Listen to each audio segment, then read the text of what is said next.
اولاد پودے ہیں یا نہیں؟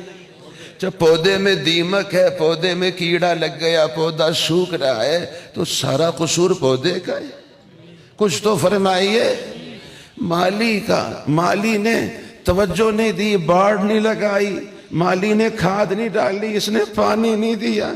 یہ تو بڑا آسان ہے، پودے کو کان سے پکڑو، مروڑ کے چمن سے باہر پھینک دو، یہ تو بڑا آسان ہے۔ مالی کو کون بتائے گا؟ آپ کی اپنی ذمہ داریاں تھیں، اس میں آپ نے کتنی کوتاہی کی ہے؟ فرمائیے اکثر مالی کوتاہی کر رہے ہیں نہیں کر رہے؟ تو چنانچہ پلٹ کے اپنے اوپر ڈالی ہے اور گڑ گڑائیے رب کی۔ ادھر مت آپ ترتیب بنائیے، گھر کو کبڈی کا میدان نہ بنائیے۔ میں کبھی کبھی پوچھا کرتا ہوں، پودوں کو گوڈی کی ضرورت ہے؟ فرمائیے۔ دائیں بائیں کھبل ہے، گھاس ہے، جھاڑیاں، وہ نکالیے۔ کیا خیال ہے میں پنجابی سے اس کا وزن برابر کرنے کے لیے ادھار لیتا ہوں، کبڈی کے بجائے کوڈی لیتا ہوں۔ گوڈی پودوں کے ساتھ گوڈی ہونی چاہیے یا پودوں کے ساتھ کوڈی ہونی چاہیے؟ جو مالی پودوں سے کوڈی کھیلے گا چمن ویران ہوگا۔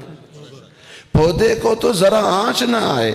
دائیں بائیں بری عادتیں، جھوٹ ہے، غیبت ہے، چوری ہے، غفلت ہے، آوارگی ہے، جو جھاڑیاں ہیں پودے کے دائیں بائیں، وہ حکمت سے گوڈی کر کے ہٹائیے۔ اللہ کے لیے پودوں سے کوڈی نہ کریے۔ لیکن آپ بتائیے ہمارے گھر کے جو چمن ہیں، اب اپنے پودوں سے گوڈی ہوتی ہے یا سچ بتائیں کوڈی ہوتی ہے؟ کوڈی ہے تو پھر ویرانہ تو ہے، پھر تو بالکل ہی ویرانہ ہے۔ آج ہم نے توبہ کر لی ہے، یا اللہ ہمیں معاف کر دے۔ ہمارے رویے بہت خطرناک، خوف زدہ ہو گئے۔ اللہ تعالی ہمیں معاف فرمائے۔ تو مسائل کا حل زور سے نہیں، زاری سے ہے۔ زور سب پہ ہے، زاری رب سے ہے۔ اللہ تعالیٰ کے قبضے میں دل ہے، وہ دل نرم فرماتے۔ قریب کیجئے، اپنی اولاد کو قریب کیجئے، دور نہ ہونے دیجئے۔ وہ پہلے ہی دور چلے گئے ہیں۔ بد دعا نہ دیجئے، دعا دیجئے۔ آپ کا دل بہت جل گیا، بہت دکھیا ہے، پھر بھی دعا دیجئے، پھر بھی۔ آپ کہتے ہیں دعا نکلتی نہیں، ہم کہتے ہیں دعا نکالیے، دل سے نکالیے، زبان پہ لائیے۔ نہیں رونا آتا، رونے کی صورت بنائیے۔ دعا کہ الفاظ نہیں آتے تو بتکلف ادا فرمائیے۔ حل یہی ہے کہ آپ دعا دیں گے۔ اگر بد دعا دیں گے معاملہ اور کھائی میں چلا جائے گا۔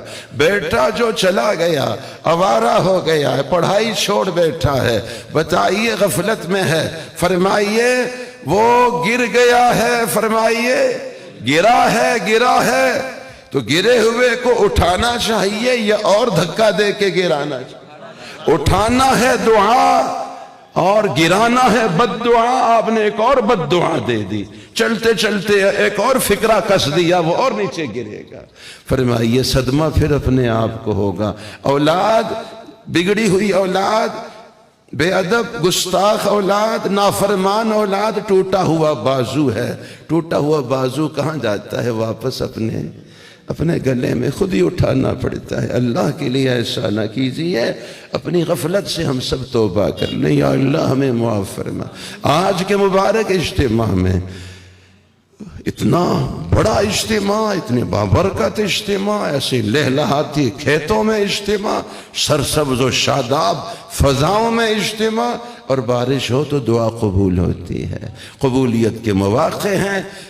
20 طلباء کرام، سب سے اعلیٰ تعلیم یافتہ ہستیاں، حفاظ کرام، ان کی دستار بندی، تکمیل قرآن پاک، قبولیت ہی قبولیت۔